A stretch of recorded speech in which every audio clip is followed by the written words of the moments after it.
ಪದ್ಮಲತಾಳ ಶವ ನಿಡ್ಲೆ ಹಳ್ಳದ ಪಕ್ಕ ಕೊಳೆತ ಸ್ಥಿತಿಯಲ್ಲಿ, ಸಂಪೂರ್ಣ ಕೊಳೆತ, ಬರೀ ಕೊಳೆತ ಅಲ್ಲ, ಅದನ್ನ ನೋಡಿದಂತಹ ಅವರ ಪದ್ಮಲತಾಳ ತಂಗಿ ನಮಗೆ ಹೇಳಿದ್ರು, ಬರೀ ಸ್ಕೆಲೆಟನ್ ಮತ್ತೆ ಅದರ ಮೇಲೆ ಒಂದು ಥಿನ್ನಾದ ಏನು ಚರ್ಮ ಮಾತ್ರ ನಮಗೆ ಕಾಣ್ತಾ ಇತ್ತು, ಬೇರೆ ಏನು ಇರಲಿಲ್ಲ, ಅಷ್ಟೊಂದು ಕೊಳೆತು ಹೋಗಿತ್ತು. ಆದರೆ ಎರಡೂ ಕೈಗಳನ್ನ ಹಿಂಗೆ ಕಟ್ಟಿ ಹಾಕಿದ್ರು. ಆ ಸಂದರ್ಭದಲ್ಲಿ ಇದೇ ನಕಲಿ ದೇವಮಾನವನ ಸ್ವಂತ ತಮ್ಮನ ಮೇಲೆ ಎಫ್ಐಆರ್ ಆಗಿರ್ತದೆ, ಮಾವನ ಮೇಲೆ ಎಫ್ಐಆರ್ ಆಗುತ್ತೆ, ಸಿಐಡಿ ತನಿಖೆ ಕೊಡ್ತಾರೆ, ಅದನ್ನ ಹೈಕೋರ್ಟಿಗೆ ಹೋಗಿ ಸ್ಕ್ವಾಶ್ ಮಾಡಿಸ್ಕೊಂಡು ಬರ್ತಾರೆ. ಸ್ನೇಹಿತರೆ, ಕಳೆದ 13 ವರ್ಷದಿಂದ ಸೌಜನ್ಯ ಹೋರಾಟ, ನ್ಯಾಯದ ಹೋರಾಟ ಶ್ರೀಯುತ ಮಹೇಶ್ ಶೆಟ್ಟಿ ತಿಮ್ಮರೋಡಿ ಅವರ ನೇತೃತ್ವದಲ್ಲಿ ನಿರಂತರವಾಗಿ ನಡೀತಾ ಬಂದಿದೆ. ಆದರೆ ಸೌಜನ್ಯ ಹೋರಾಟಕ್ಕಿಂತ ಮುಂಚೆನೂ ಕೂಡ 1970ರ ದಶಕದಿಂದ ವೇದವಲ್ಲಿ ಪ್ರಕರಣ ಆಗಿದ್ದು 1979ರಲ್ಲಿ.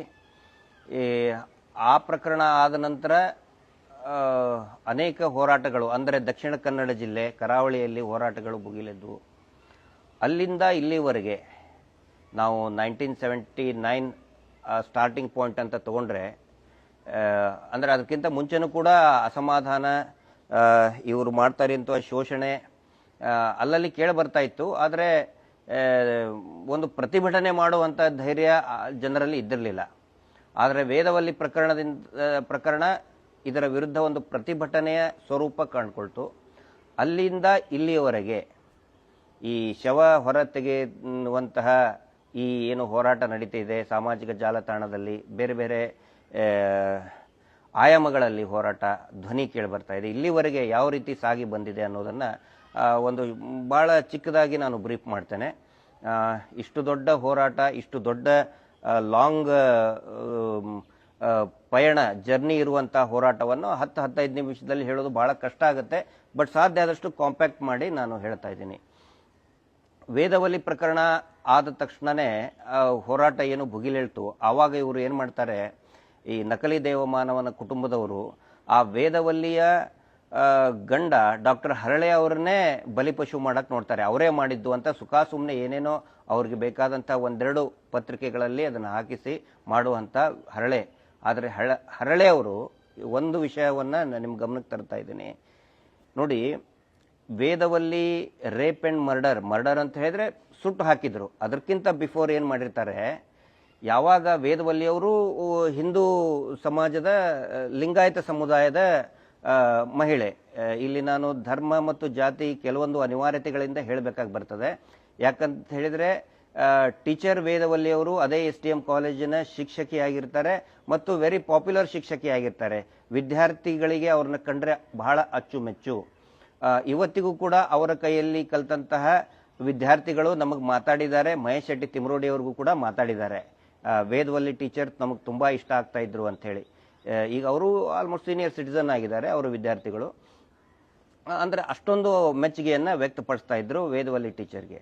ಅವರಿಗೆ ಪ್ರಮೋಷನ್ ಕೊಡೋದನ್ನ ಬಿಟ್ಟು ಅವ್ರನ್ನ ಸೆಕ್ಸುವಲ್ ಅಬ್ಯೂಸ್ ಮಾಡಕ್ ನೋಡ್ತಾರೆ. ಬಟ್ ತುಂಬಾ ಸ್ಟ್ರಿಕ್ಟ್ ಇರ್ತಾರೆ. ಕ್ಯಾರೆಕ್ಟರ್ ಕೂಡ ಅಷ್ಟೇ ನೀಟಾಗಿ ಶುದ್ಧವಾದಂತ ಚಾರಿತ್ರ್ಯ ಇರುವಂತ ವೇದವಲ್ಲಿ ಟೀಚರ್ ಅವರಿಗೆ ಸೆಕ್ಸುವಲಿ ಯೂಸ್ ಮಾಡ್ಕೊಳಕ್ ನೋಡ್ತಾರೆ. ಈ ನಕಲಿ ದೇವಮಾನವನ ಕುಟುಂಬ ಮತ್ತು ಅವನ ತಮ್ಮ ಮತ್ತು ಆ ನಕಲಿ ದೇವಮಾನವನ ಸೋದರ ಮಾವ, ಅವನು ಆಗ ಇನ್ಸ್ಟಿಟ್ಯೂಟ್ ಹೆಡ್ ಇರ್ತಾನೆ, ಪ್ರಭಾಕರ್ ಅಂತ ಹೇಳಿ. ಬಹಳಷ್ಟು ಪ್ರಯತ್ನ ಮಾಡ್ತಾರೆ, ಅವರು ಅದಕ್ಕೆ ಸರೆಂಡರ್ ಆಗುದಿಲ್ಲ. ಆವಾಗ ಏನ್ ಮಾಡ್ತಾರೆ, ಅವರಿಗೆ ವೇದವಲ್ಲಿ ಮೇಡಮ್ಗೆ ಕೊಡಬೇಕಾದಂತ ಟೀಚರ್ಗೆ ಕೊಡಬೇಕಾದಂತ ಪ್ರಮೋಷನ್ ಈ ವೀರೇಂದ್ರ ಜೈನ್ ಅವರು ತಮ್ಮ ಸ್ವಧರ್ಮೀಯರಿಗೆ ಕೊಡ್ತಾರೆ. ಅವಾಗ ಅವ್ರಿಗೆ ಸಿಟ್ಟು ಬಂದು ಕೋರ್ಟಿಗೆ ಹಾಕ್ತಾರೆ, ನನಗೆ ಬರಬೇಕಾದಂತ ಪ್ರಮೋಷನ್ ಅನ್ನ ಇವರು ಅಂದ್ರೆ ನಿಯಮ ಬಾಹಿರವಾಗಿ ಬೇರೆಯವರಿಗೆ ಕೊಟ್ಟಿದ್ದಾರೆ. ಅಂದ್ರೆ ಅವ್ರೇನು ಆ ಧರ್ಮದ ವಿರುದ್ಧ ದ್ವೇಷ ಏನೋ ಇರಲ್ಲ, ಯಾರಿಗೂ ಇಲ್ಲ, ನಮಗೂ ಇಲ್ಲ, ಇವತ್ತಿನವರೆಗೂ ಕೂಡ ಯಾವುದೇ ಧರ್ಮದ ವಿರುದ್ಧ ಇಲ್ಲ. ಆದರೆ ವೇದವಲ್ಲಿ ಟೀಚರ್ ಸೆಕ್ಸುವಲಿ ಸರೆಂಡರ್ ಆಗಲಿಲ್ಲ ಅನ್ನೋ ಒಂದು ಕಾರಣಕ್ಕೆ ಬೇರೆಯವರಿಗೆ ಕೊಟ್ಟಿರೋದಕ್ಕೆ ಇವರು ಕೋರ್ಟಿಗೆ ಹೋಗ್ತಾರೆ. ಆವಾಗ ನಮ್ಮ ಕುಟುಂಬದ ವಿರುದ್ಧ ನಮ್ಮದೇ ಸಾಮ್ರಾಜ್ಯ, ನಮ್ಮ ವಿರುದ್ಧ ನೀನು ಕೋರ್ಟಿಗೆ ಹೋಗ್ತೀಯಾ ಅಂತೇಳಿ ಇಬ್ಬರು ಯುವಕರನ್ನ ಕಳಿಸಿ ಭೀಕರವಾದಂತಹ ಅತ್ಯಾಚಾರ ಮಾಡ್ತಾರೆ ವೇದವಲ್ಲಿ ಟೀಚರ್ ಮೇಲೆ. ಆವಾಗ ಬಹಳಷ್ಟು ಮನನೊಂದು ವೇದವಲ್ಲಿ ಟೀಚರ್ ಅವ್ರ ಗಂಡನಿಗೆ ಹೇಳ್ತಾರೆ, ನಾವು ಬೇರೆ ಆಗಿಬಿಡೋಣ. ಡಾಕ್ಟರ್ ಹರಳೆ ಅವ್ರಿಗೆ ಹೇಳ್ತಾರೆ. ಡಾಕ್ಟರ್ ಹರಳೆ ಅವರು ಕೂಡ ಸಮಾಜಮುಖಿಯಾದಂತಹ ವೈದ್ಯರಿರ್ತಾರೆ. ಯಾರಿಗೆ ಏನೇ ಆರೋಗ್ಯದ ಸಮಸ್ಯೆ ಇದ್ದರೆ ಹಳ್ಳಿಗಳಿಗೆ, ದೂರದ ಗುಡ್ಡಗಾಡು ಕಾಡಿನ ಪ್ರದೇಶಗಳಿಗೆ ಇರುವಂಥ ಮನೆಗಳಿಗೆ, ಹಾಡಿಗಳಿಗೆ ಹೋಗಿ, ಮಲೆಕುಡಿಯ ಸಮುದಾಯದ ಅಲ್ಲಿ ಮನೆಗಳಿಗೆ ಹೋಗಿ ಉಚಿತ ಚಿಕಿತ್ಸೆಯನ್ನು ನೀಡಿ ಬರ್ತಾ ಇದ್ದಂಥ ಸಮಾಜಮುಖಿ ವೈದ್ಯರು ಡಾಕ್ಟರ್ ಹರಳೆ ಅವರು. ಅವಾಗ ವೇದವಲ್ಲಿಯವರು ನೋಡ್ರಿ, ನನಗೆ ಹಾಳು ಮಾಡಿಬಿಟ್ಟಿದ್ದಾರೆ, ನನಗೆ ಕೆಡಿಸ್ಬಿಟ್ಟಿದ್ದಾರೆ, ನಾವಿಬ್ಬರು ಇನ್ನು ಒಟ್ಟಿಗೆ ಇರೋಕ್ಕಾಗೋದಿಲ್ಲ, ನಾವು ಡಿವೋರ್ಸ್ ತೊಗೊಂಡು ಬಿಡೋಣ, ಸಪ್ರೇಟ್ ಆಗೋಣ ಅಂತ ಹೇಳಿದಾಗ ಡಾಕ್ಟರ್ ಹರಳೆ ಅವರು ಹೇಳ್ತಾರೆ, ನೋಡು, ಇದು ನಿನ್ನ ತಪ್ಪಲ್ಲ. ನೀನು ಗಂಡ ಹೆಂಡತಿಯಾಗಿ ಯಾವಾಗಲೂ ಮದುವೆ ಆಗಿದೆ, ಯಾವಾಗಲೂ ಇಬ್ಬರು ಮನಸ್ಸಿನಲ್ಲಿಯೂ ಕೂಡ ನಾವು ಒಂದಾಗಿಬಿಟ್ಟಿದ್ದೀವಿ, ಇದು ನಿನ್ನ ತಪ್ಪಲ್ಲ ಅಂತ ಆ ಮಾತಿಗೆ ವೇದವಲ್ಲಿ ಕಣ್ಣಲ್ಲಿ ನೀರು ಬಂದು ಅವರ ಮಾರಲ್ ಇನ್ನೂ ಬೂಸ್ಟ್ ಆಗುತ್ತೆ. ನನ್ನ ಗಂಡನೇ ನನಗೆ ಇಷ್ಟು ಸಪೋರ್ಟಿವ್ ಆಗಿ ನಿಂತಿದ್ದಾನೆ ಅಂತ ಹೇಳಿ ಒನ್ಸ್ ಅಗೇನ್ ಅವರು ಫೈಟ್ ಮಾಡ್ತಾರೆ. ಅವರು ಆ ಕೋರ್ಟ್ನಲ್ಲಿರೋ ಹಾಕಿರುವಂಥ ಪಿಟಿಷನ್ ವಾಪಸ್ ತಗೊಳ್ಳೋದಿಲ್ಲ. She prepares for more severe fight. ಆವಾಗ ಇದೇ ಧರ್ಮೋದ್ಯಮಿಯ ತಮ್ಮ ಮತ್ತು ಅವನ ಗ್ಯಾಂಗ್, ಅವಾಗ ನಾರಾಯಣ ಕಮ್ತಾ ಅಂತ ಇದ್ದ, ವೆರಿ ಬಹಳ ಕ್ರೂಯಲ್ ವ್ಯಕ್ತಿತ್ವ, ಅನೇಕ ಹೆಣ್ಣುಮಕ್ಕಳನ್ನು ಹಾಳು ಮಾಡಿದಂಥ, ಕುಖ್ಯಾತಿ ಹೊಂದಿದಂಥ ನಾರಾಯಣ ಕಮ್ತಾ ಇಡೀ ಗ್ಯಾಂಗ್ ಹೋಗಿ ಗ್ಯಾಂಗ್ ರೇಪ್ ಮಾಡಿ ಅವರ ಮನೆಯಲ್ಲಿನೇ ವೇದವಲ್ಲಿ ಟೀಚರ್ನ ಸುಟ್ಟು ಹಾಕ್ತಾರೆ. ಆವಾಗ ದೊಡ್ಡ ಮಟ್ಟದ ಪ್ರತಿಭಟನೆ ಶುರುವಾಗುತ್ತೆ. ಈಗ ಇರ್ತಕ್ಕಂತಹ ನರೇಂದ್ರ ಅವರು, ವಿಚಾರವಾದಿ ನರೇಂದ್ರ ಅವರು, ಇನ್ನೂ ಅನೇಕ ಜನ ವಿಚಾರವಾದಿಗಳು ಇದರ ಮುಂಚೂಣಿಯಲ್ಲಿರ್ತಾರೆ. ಆವಾಗ ಈ ಹೋರಾಟವಾದ ಹಾದಿಯನ್ನು ತಪ್ಪಿಸಿದ್ದು ಹೇಗೆ ಅಂತ ಹೇಳಿದರೆ, ಈ ನಕಲಿ ದೇವಮಾನವ ಇದು ಧರ್ಮಸ್ಥಳ ದೇವಸ್ಥಾನದ ಮೇಲೆ ಅಟ್ಯಾಕ್ ಮಾಡ್ತಾ ಇದ್ದಾರೆ, ಹಿಂದೂ ಧರ್ಮದ ಮೇಲೆ ಅಟ್ಯಾಕ್ ಮಾಡ್ತಾ ಇದ್ದಾರೆ, ದಾಳಿ ಆಗ್ತಾ ಇದೆ, ಮಲಿನ ಮಾಡ್ತಾ ಇದ್ದಾರೆ ಅಂತ ಹೇಳಿ ಮಾಧ್ಯಮಕ್ಕೆ ಸುಳ್ಳು ಹೇಳಿಕೆಗಳನ್ನು ಕೊಟ್ಟು ಜನರ ಹಾದಿಯನ್ನು ತಪ್ಪಿಸಿದ್ರು. ಆನಂತರ ನೀವು ಗಮನಿಸಿ, ಮೊನ್ನೆ ಪ್ರಜಾವಾಣಿಯಲ್ಲಿ ಒಂದು ಆರ್ಟಿಕಲ್ ಬಂದಿತ್ತು. ಏನಂತ ಹೇಳಿದ್ರೆ, ಕರಾವಳಿಯಲ್ಲಿ ಕೋಮುವಾದದ ಹಿನ್ನೆಲೆ, ಮಂಗಳೂರು ದಕ್ಷಿಣ ಕನ್ನಡ ಜಿಲ್ಲೆಯಲ್ಲಿ ಕೋಮುವಾದದ ಹಿನ್ನೆಲೆ. ಯಾವಾಗ ಇಲ್ಲಿ ವೇದವಲ್ಲಿ ಪ್ರಕರಣದ ಕುರಿತಾಗಿ ನ್ಯಾಯ ಬೇಕು ಅಂತ ಹೋರಾಟ ಪ್ರಾರಂಭ ಆಯಿತು, ಅದಾದ ತಕ್ಷಣ ಕೋಮುವಾದ ಶುರು ಆಗುತ್ತೆ, ಕಿಡಿ ಶುರು ಆಗುತ್ತೆ ಅಲ್ಲಿ. ಅಂದರೆ ಇದೊಂದು ವ್ಯವಸ್ಥಿತ ಸಂಚು ಆಗುತ್ತೆ, ಶುರು ಆಗುತ್ತೆ. ಪ್ರಜಾವಾಣಿಯಲ್ಲಿ ಇದರದ್ದು ಉಲ್ಲೇಖ ಬಂದಿಲ್ಲ, ಬಟ್ ಇನ್ ದ ಇಯರ್ 1979 ಆ ಸಂದರ್ಭದಲ್ಲಿ ಅಂತ ಹೇಳಿದ್ದಾರೆ. ಆವಾಗಲೂ ಕೂಡ ಇದಕ್ಕೆ ಕೋಮುವಾದದ ಬಣ್ಣ ಮತ್ತು ಲೆಫ್ಟಿಸ್ಟ್ ವರ್ಸಸ್ ರೈಟಿಸ್ಟ್ ಅಂತ ಹೇಳ್ಕೊಂಡು, ಅವಾಗ ಇವರು ಪೂರ್ತಿ ಕಾಂಗ್ರೆಸ್ಸಿನ ಪರವಾಗಿ ಇದ್ರು, ಕಮ್ಯುನಿಸ್ಟ್ ಪರವಾಗಿನೇ ಇದ್ರು, ಕಮ್ಯುನಿಸ್ಟಿನ ಛಲ ಆಗಿದ್ರು. ಕಾಂಗ್ರೆಸ್ಸಿನ ಅವಾಗ ಆ ಸಂದರ್ಭದಲ್ಲಿ ಇಂದಿರಾ ಗಾಂಧಿಯವರು ಕೂಡ ದೇವಸ್ಥಾನಕ್ಕೆ ಬೇಕಂತಲೇ ಇವರೇ ಕರೆಸ್ಕೋತಾರೆ, VIP ಗಳನ್ನು ಕರೆಸ್ಕೋತಾರೆ, ಕರೆಸಿ ಫೋಟೋ ತೆಗೆದು ಅದನ್ನೆಲ್ಲ ಪೇಪರ್ಗೆ ಬಿಡ್ತಾರೆ. ನೋಡಿ, ಪ್ರಧಾನಮಂತ್ರಿಗಳೇ ಬಂದಿದ್ದಾರೆ, ಶ್ರೀಮತಿ ಇಂದಿರಾ ಗಾಂಧಿ ಅವರೇ ಬಂದಿದ್ದಾರೆ ಅಂತ ಹೇಳಿ ಅಧಿಕಾರಿಗಳನ್ನು ತಣ್ಣಗೆ ಮಾಡಿಸುವಂಥ ಪ್ರಯತ್ನ ಮಾಡಿ ಹೋರಾಟದ ಹಾದಿಯನ್ನು ತಪ್ಪಿಸಿದ್ರು ಅವಾಗ.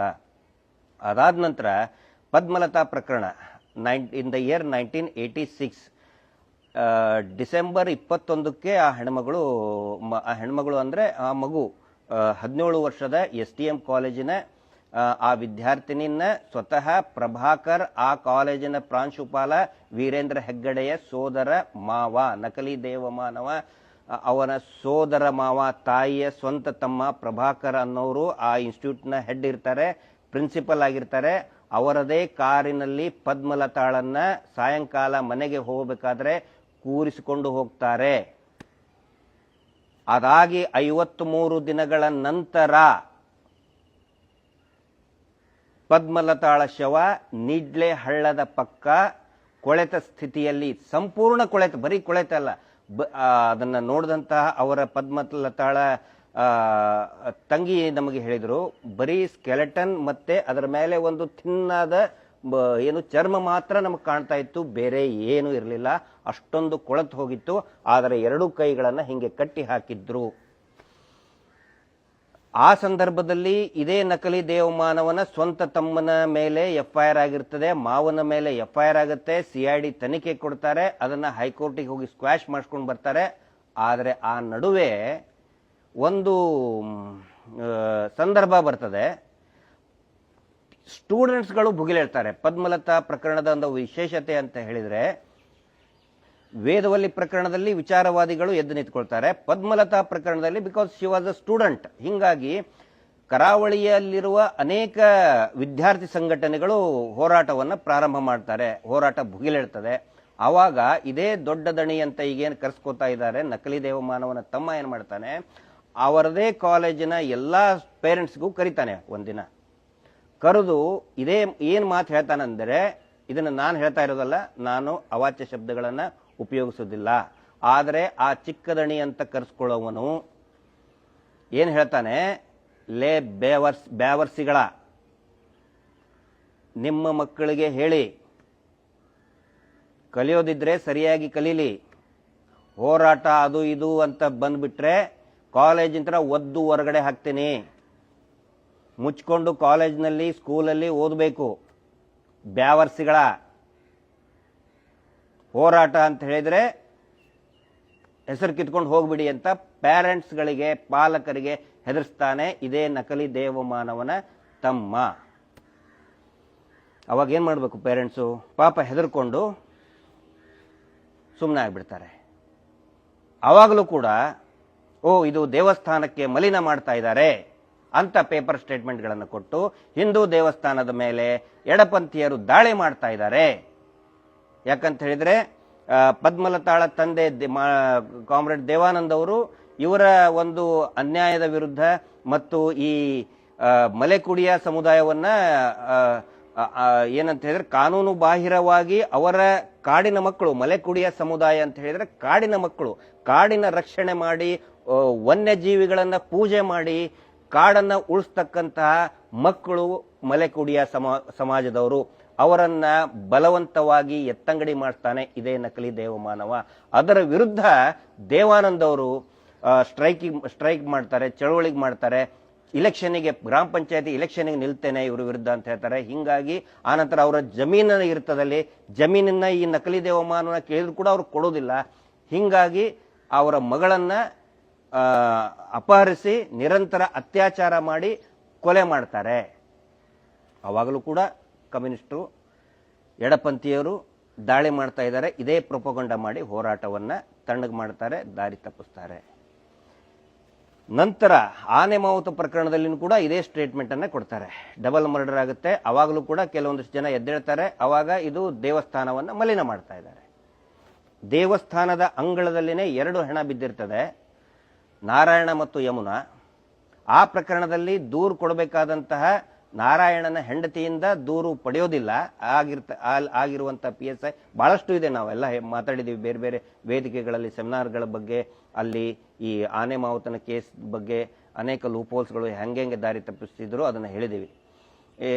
ಅದಾದ ನಂತರನೇ ಸೌಜನ್ಯ ಪ್ರಕರಣದಲ್ಲಿ ತಮಗೆಲ್ಲರಿಗೂ ಕೂಡ ಗೊತ್ತಿರುವಂತೆ ಮತ್ತು ಇಡೀ ರಾಜ್ಯಕ್ಕೆ, ದೇಶಕ್ಕೆ, ಈಗ ಇಡೀ ಈ ಜಗತ್ತಿಗೆ ಈ ಅತ್ಯಾಚಾರ, ಧರ್ಮಸ್ಥಳದ ಅತ್ಯಾಚಾರ, ಕೊಲೆಗಳ ಬಗ್ಗೆ ಜಾಗೃತ ಆಗಿರೋದು ಸೌಜನ್ಯ ಪ್ರಕರಣ. ಅದು ಮಹೇಶ್ ಶೆಟ್ಟಿ ತಿಮರೋಡಿ ಅವರ ಟೀಮ್ ತಿಮರೋಡಿ ಅವರ ಒಂದು ಪ್ರಯತ್ನದಿಂದ. ಆವಾಗ ಮಹೇಶ್ ಶೆಟ್ಟಿ ತಿಮರೋಡಿ ಅವರಿಗೆ ಎನ್ಕೌಂಟರ್ ಮಾಡುವಂತಹ ಬೆದರಿಕೆಯನ್ನು ಒಡ್ಡಿದ್ರು ಸ್ವತಃ ಪೊಲೀಸ್ ಇಲಾಖೆಯಿಂದ. ಅದಾದ ನಂತರ ಅದಕ್ಕೆ ಅವರು ಬಗ್ಗಲಿಲ್ಲ.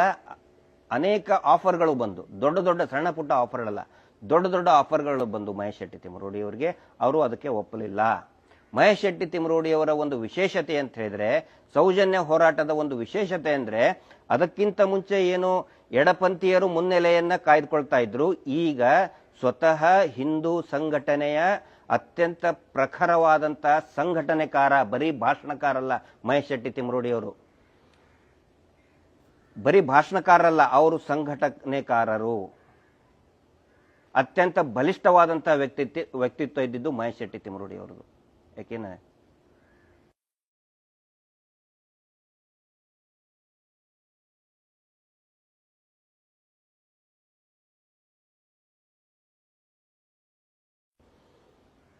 ಅದಾದ್ಮೇಲೆ ಮಹೇಶ್ ಶೆಟ್ಟಿ ತಿಮರೋಡಿ ಅವರು ಸ್ವತಃ ಹಿಂದೂ ಸಂಘಟನೆಯ ನೇತಾರರಾಗಿರುವುದರಿಂದ ಅವರ ಬಾಯಿಯನ್ನ ಮುಚ್ಚೋಕ್ಕಾಗೋದಿಲ್ಲ. ಮತ್ತು ಇದು ಎಡಪಂಥೀಯರು, ಹಿಂದೂ ಧರ್ಮದ ಮೇಲೆ ಅಟ್ಯಾಕು, ಹಿಂದೂ ಧರ್ಮದ ಮಲಿನ, ಹಿಂದೂ ದೇವಸ್ಥಾನ ಮಲಿನ ಅನ್ನುವಂಥ ಪ್ರಮುಖ ಅಸ್ತ್ರ ಅವರಿಂದ ಕಳಚಿ ಹೋಗ್ತದೆ.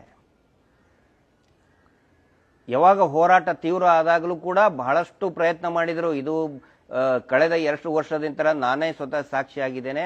ನಮ್ಮ ಮೇಲೆ ಅನೇಕ ಹನಿ ಟ್ರ್ಯಾಪು, ಕಾಲ್ ಟ್ರ್ಯಾಪು, ವಿಡಿಯೋ ಟ್ರ್ಯಾಪು ಎಲ್ಲವನ್ನು ಕೂಡ ಮಾಡಿದರು. ವೈಯಕ್ತಿಕವಾಗಿ ನನ್ನ ಮೇಲೇನು ಕೂಡ ಒಂದು ಹೆಣ್ಮಗಳನ್ನ ನೀನು ಸೆಕ್ಸ್ ಸಿಡಿ ಮಾಡಿ ಒಬ್ಬನ ದಲಾಲ್ ಇದ್ದಾನಲ್ಲ, ಯಾವುದೋ ಪವರ್ ಟಿವಿ ಅವನು ಹೆಣ್ಮಗಳನ್ನ ಬಿಟ್ಟಿದ್ದ, ನಮ್ಮ ಜೊತೆಗೆ ಸೌಜನ್ಯ ಮನೆಗೆ ಹೋಗಿ ಫೋಟೋ ತೆಗೆಸ್ಕೊಂಡು ನಮಗೆ ಕಳಿಸಿ ನಿಮ್ಮ ಜೊತೆಗೆ ಬರ್ತೀವಿ ಸರ್, ಇಲ್ಲಿ ಬನ್ನಿ ಸರ್, ರೂಮಿಗೆ ಬನ್ನಿ ಸರ್, ಯಾವುದಕ್ಕೂ ಕೂಡ ನಾವು ತಲೆ ಕೆಡಿಸ್ಕೊಳ್ಳಿಲ್ಲ. ನಮ್ಗೆ ಗೊತ್ತಿದೆ ಇದು ಟ್ರ್ಯಾಪ್ ಅಂಥೇಳಿ. ಅಥವಾ ಟ್ರ್ಯಾಪ್ ಅಲ್ಲದೆ ಹೋದರೂ ಕೂಡ ವೈಯಕ್ತಿಕವಾಗಿ ನಾವು ಯಾರ ಜೊತೆಗೂ ಕೂಡ ಸಂಭಾಷಣೆ ಮಾಡಿಯೇ ಇಲ್ಲ. ಬೇರೆ ಬೇರೆ ವಿಷಯಗಳನ್ನು ಏನೇ ಇದ್ರೂ ಹೋರಾಟದ ಬಗ್ಗೆ ಭಾಳ ಸಿಟ್ಟು ಬಂದರೆ ಈ ನಕಲಿ ದೇವಮಾನವನಿಗೆ ಬೈದಿರ್ತೀವಿ, ಇಷ್ಟೇ, ಬೈತೀವಿ. ಅದು ಬಿಟ್ಟರೆ ಏನೂ ಇಲ್ಲ. ಆದರೂ ಕೂಡ ಇನ್ನು ಕೆಲವೊಂದಿಷ್ಟು 8-10 ಜನ ಹುಡುಗಿಯರನ್ನ ಬಿಟ್ಟು ಈ ಪ್ರೊವೊಕೇಟಿವ್ ಮೆಸೇಜ್ ಹಾಕೋದು, ವಿಡಿಯೋ ಕಾಲ್ ಮಾಡ್ತಿದ್ರು, ಯಾವನ್ನು ಕೂಡ ನಾವು ರಿಸೀವ್ ಮಾಡಿಲ್ಲ. ಒಂದು ಹುಡುಗಿ ನನಗೆ ಫೋನ್ ಮಾಡಿ ಹೇಳಿದ್ಲು, ಸಾರಿ ಸರ್, ನನಗೆ ಆಫರ್ ಕೊಟ್ಟಿದ್ದಾರೆ, ನಾನು ಬಾತ್ರೂಮ್ನಲ್ಲಿದ್ದಾಗ ಸ್ನಾನ ಮಾಡಬೇಕಾದ್ರೆ ನಿಮಗೆ ವಿಡಿಯೋ ಕಾಲ್ ಮಾಡಿ ಅದನ್ನು ಸ್ಕ್ರೀನ್ ರೆಕಾರ್ಡ್ ಮಾಡ್ಕೊಳ್ಳೋ ಅಂತ ಹೇಳಿದ್ರು. ನನಗೆ ಆಗಲಿಲ್ಲ ಸರ್, ನಾನು ಮಾಡಲ್ಲ, ನಾನು ಸೌಜನ್ಯ ಪರ ಇದ್ದೀನಿ ಅಂತ ಹೇಳಿ ಪಾಪ ಹುಡುಗಿ ಹೇಳಿದ್ಲು. ನಾವು ಅವ್ರ ಹೆಸರುಗಳನ್ನು ಹೇಳ್ತಾ ಇಲ್ಲ, ಅವರ ಎಲ್ಲ ಸ್ಕ್ರೀನ್ಶಾಟ್ ಕೂಡ ನನ್ನ ಹತ್ರ ಇದೆ, ಸೇವ್ ಮಾಡ್ಕೊಂಡು ಇಟ್ಕೊಂಡಿದ್ದೀವಿ. ಸಮಯ ಸಂದರ್ಭ ಬಂದಾಗ ಇವರೇನಾದರೂ ಆ ಥರ ಸಂಚು ಮಾಡಿದರೆ ತೋರಿಸ್ಬೋದು ಅಂಥೇಳಿ. ಆ ಥರ ನಮ್ಮಿಂದ ಯಾವುದೇ ಕೆಲಸಗಳಾಗಿಲ್ಲ. ಹೀಗಾಗಿ ಅವರು ಯಾರು ಈ ನಕಲಿ ದೇವಮಾನವನ ನಕಲಿ ಗಣಗಳೇನಿದೆಯಲ್ಲ, ನಕಲಿ ಪತ್ರಕರ್ತರು, ಲೈಸೆನ್ಸ್ ಇಲ್ಲದ TV ಚಾನಲ್ ಅವ್ರಿಗೆ ಯಾವುದೇ ಅಸ್ತ್ರಗಳು ಸಿಗಲಿಲ್ಲ. ಅಂದರೆ ಹೋರಾಟದ ಹಾದಿ ತಪ್ಪಿಸೋಕೆ ಏನೇನೆಲ್ಲ ಪ್ರಯತ್ನ ಮಾಡ್ತಾ ಇದ್ದಾರೆ ಅಂಥೇಳಿ. ಈಗ ನೋಡಿ, ಹೋರಾಟ ನಡಿಬೇಕಾದ್ರೂ ಕೂಡ ಕೆಲವೊಂದಿಷ್ಟು ಸಂಸ್ಥೆಗಳು ಬಂದು, ಸಂಘಗಳು ಬಂದು ಸೌಜನ್ಯ ಪರ ಅಂಥೇಳಿ ಬರ್ತಾರೆ, ಮಾತಾಡ್ತಾರೆ, ಆಮೇಲೆ ಆ ಕಡೆ ಹೋಗಿ ಅಡ್ಜಸ್ಟ್ ಆಗಿಬಿಡ್ತಾರೆ ಅಥವಾ ಸುಮ್ಮನಾಗ್ತಾರೆ. ಸೌಜನ್ಯ ಹೋರಾಟಗಾರರಿಗೆ ಬೈದಿದ್ದಾರೆ ಕೆಲವೊಬ್ರು ವಿಡಿಯೋ ಮಾಡಿ. ಮೊದಲು ನಮ್ಮ ಜೊತೆಗಿದ್ದು ಮಾತಾಡಿ ಆನಂತರ ಮಹೇಶ್ ಶೆಟ್ಟಿ ತಿಮರೋಡಿ ಅವರಿಗೆ ಬೈಯೋದಕ್ಕೆ ಸ್ಟಾರ್ಟ್ ಮಾಡಿದರು. ಅವ್ರು ಯಾರು ಕೂಡ ಈಗ ಸಮಿತಿಯಲ್ಲಿ ಇಲ್ಲ. ಈ ಮಾತನ್ನ ಯಾಕೆ ಹೇಳ್ತಾ ಇದ್ದೀನಿ ಅಂತ ಹೇಳಿದ್ರೆ, ಸಮೀರ್ MD ಅವರ ವಿಡಿಯೋ ವೈರಲ್ ಆಗಿ ಇಡೀ ರಾಜ್ಯದ ದೇಶದ ಜನರ ಕಣ್ಣು ತೆರೆಸಿದಂತಹ ವಿಡಿಯೋ ಸಮೀರ್ ವಿಡಿಯೋ ಅವರು, ದೂತ ಸಮೀರ್ ಅವರ ವಿಡಿಯೋ, ಧರ್ಮಸ್ಥಳ ಹಾರರ್. ಅದಾದ ನಂತರ